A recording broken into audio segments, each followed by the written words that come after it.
Es verdad, y todos los peruanos nos vemos expuestos a si hay alianzas o no y qué nos proponen a través de ella. Pero también qué está ocurriendo en estos instantes. Todavía no hay nada definido, no hay nombres oficialmente para ciertas candidaturas, pero ya se van movilizando los partidos, incluso los congresistas, en medio de una semana de representación que se convierte casi que en campaña política. De esto y más vamos a conversar con José Tello, exministro de Justicia, quien nos acompaña esta mañana. ¿Cómo está? Bienvenido. Muy buenos días. Gracias por estar aquí. Bueno, cuando hablamos de las próximas elecciones generales, sin duda tenemos que mirar cómo ya se van moviendo, ¿no? Y cómo van calentándose las campañas específicamente. Y lo que vemos, y desde un punto de vista negativo, hay que decirlo, es que se está utilizando el Parlamento y la posibilidad que tienen los congresistas de llegar a los ciudadanos para generar estas situaciones que deberían estar prohibidas en absoluto. Correcto, esta es una situación bastante complicada, es un problema estructural que viene con mucha fuerza desde el año 1979, que se instauró en nuestra Constitución la irrenunciabilidad al cargo de congresista. En la tradición política peruana, según las constituciones del pasado, tenemos 12 constituciones, 9 de ellas expresamente señalan que se tenía que renunciar al cargo de parlamentario si se iba a la reelección o se ha postulado otro cargo de elección popular. Con la Constitución de 1979 se instaura la irrenunciabilidad y la Constitución de 1993 replica lo mismo. Entonces, ¿a qué voy? Voy a un hecho muy puntual. Nosotros tenemos que analizar a futuro una solución para este problema recurrente y se debería permitir la renuncia de los congresistas que deseen postular la reelección quizás 6 meses antes, que es un plazo bastante prudente. ¿Qué es lo que ocurre con otros cargos? ¿No? Debo renunciar a ser alcalde, que es lo que va a pasar con Rafael López Aliaga. Gobernador, si postula CUN. Para ir a la presidencia, ¿no? Y en medio de una situación en la que las miradas deberían ser, yo como autoridad estoy cumpliendo. Claro, además hay accesitarios, o sea, se puede cubrir tranquilamente las plazas en el Parlamento de los reeleccionistas. Entonces terminamos con toda esta situación, que es una situación nociva. Pero ¿qué ocurre? Como los políticos no van a hacerlo, una vez ya instalados en el Congreso, el nuevo Parlamento 2026, esto corresponde básicamente a la sociedad civil, quien tiene que presionar. O sea, nosotros tenemos en la sociedad civil grupos de presión y grupos de interés. Los grupos de presión son cuando los grupos de interés ya intervienen en política y hay que generar la presión al nuevo Parlamento para que haga reformas estructurales en materia de sistema electoral. Otra cosa importantísima es, por ejemplo, que el pase a la segunda vuelta ya significa también la diferencia, o sea, el diferir la elección presidencial de la elección congresal. ¿Para qué? Para evitar el fraccionamiento, o sea, que se fragmente el Parlamento. ¿Por qué? Porque normalmente si tú ya tienes clara cómo va la figura, ¿no?, del pase a segunda vuelta, ya se arman coaliciones, ¿ya? Y sobre eso voy a explicarlo rápidamente. ¿Y qué ocurre?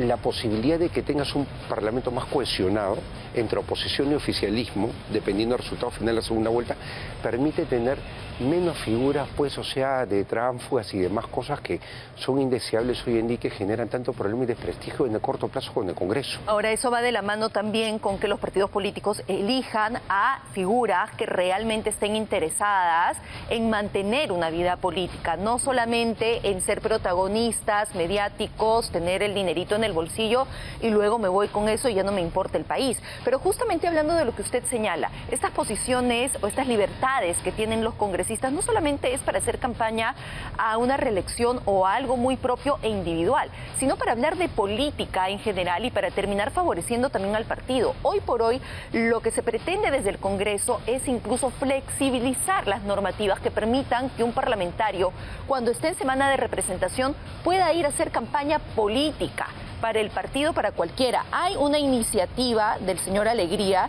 que señala que la neutralidad política va contra la naturaleza del cargo de un parlamentario, porque no puede expresarse.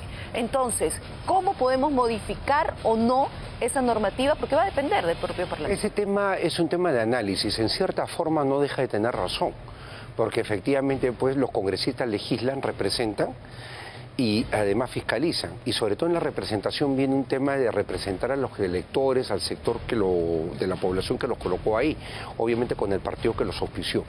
Entonces, pero hay un detalle que es importante, son los límites. O sea, la verdad, mientras ellos tengan una semana de representación donde usan recursos públicos, Ya, esto literalmente podría convertirse no en algo positivo, sino en algo que podría ser negativo.